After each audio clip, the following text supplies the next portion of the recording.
എല്ലാവരും സുഖമായിട്ടിരിക്കുന്നു എന്ന് വിശ്വസിക്കുന്നു. നമ്മൾ വീട്ടിൽ ദിവസവും ചെയ്യുന്ന ചെറിയ കാര്യങ്ങളില്ലേ, അത് സിമ്പിളാണെന്ന് തോന്നുന്നുവെങ്കിലും അവ നമുക്ക് സമാധാനം തരുമെന്നാണ് തോമസ് മൂർ പറയുന്നത്.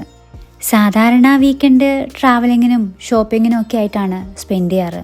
പക്ഷേ ഇടയ്ക്കൊരു ചേഞ്ച് ആവശ്യമാണല്ലോ.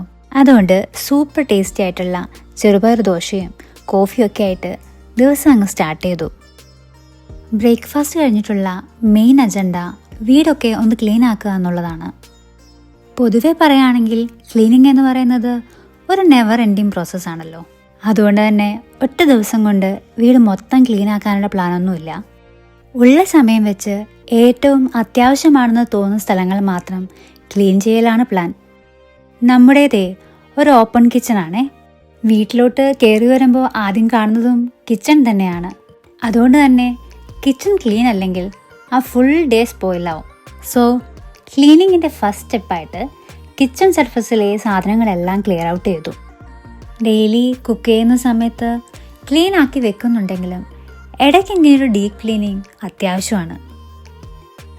പിന്നെ ഉണ്ടല്ലോ, ചെറു ചൂടുവെള്ളത്തിലോട്ട് അല്പം ബേക്കിംഗ് സോഡ ആഡ് ചെയ്ത് യൂസ് ചെയ്യുകയാണെങ്കിൽ നമ്മുടെ വീട്ടിലെ കെറ്റിലും കിച്ചൺ സിങ്കും സ്റ്റൗവും കട്ടിംഗ് ബോർഡും എല്ലാം ഈസി ആയിട്ട് ക്ലീൻ ആക്കാൻ പറ്റും.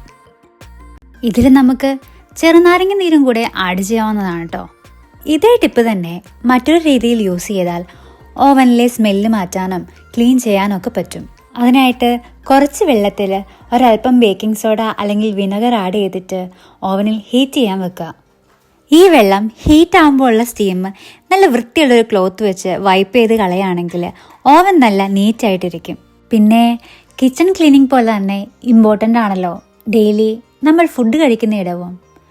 അതുകൊണ്ട് തന്നെ ഇന്നത്തെ നമ്മുടെ ക്ലീനിങ് പ്രോസസ്സിൽ ഡൈനിങ് ഏരിയയും ഉൾപ്പെടുത്തി. ഇതൊന്നുമില്ലെങ്കിലും വീക്കെൻഡ്സിൽ മസ്റ്റായിട്ട് ചെയ്യുന്ന ഒരു കാര്യമാണ് പാൻട്രി ചെക്കിങ്. അതിൽ ബോട്ടിൽസൊക്കെ കറക്റ്റായിട്ട് റീഫിൽ ചെയ്ത് വെക്കുകയാണെങ്കിൽ നെക്സ്റ്റ് വീക്കിലെ കുക്കിംഗ് പരിപാടി കുറച്ചും കൂടി ഈസിയാക്കാൻ പറ്റും. കൂടാതെ പെട്ടെന്ന് ഉപയോഗിച്ച് തീർക്കേണ്ട സാധനങ്ങളൊക്കെ കറക്റ്റായിട്ട് സെലക്ട് ചെയ്ത് വെച്ച് ഉപയോഗിച്ചാൽ ഒരു പരിധിവരെ സാധനങ്ങൾ വേസ്റ്റ് ആകുന്നത് അവോയ്ഡ് ചെയ്യാം. ക്ലീനിങ്ങും ഓർഗനൈസിങ്ങും ഒക്കെ കഴിഞ്ഞ് മെല്ലെ കുക്കിങ്ങിലോട്ട് കടന്നു. മീനച്ചാറും കുറച്ച് കറികളൊക്കെ ആയിട്ട് ഫുഡ് അങ്ങ് സെറ്റാക്കി. ഇതൊക്കെ കഴിച്ചിട്ട് ഒന്ന് റിലാക്സ് ചെയ്യാനാണ് ഇനിയുള്ള plan. So that's how my weekend went. Thoda productive, thoda relaxed. Thanks for watching.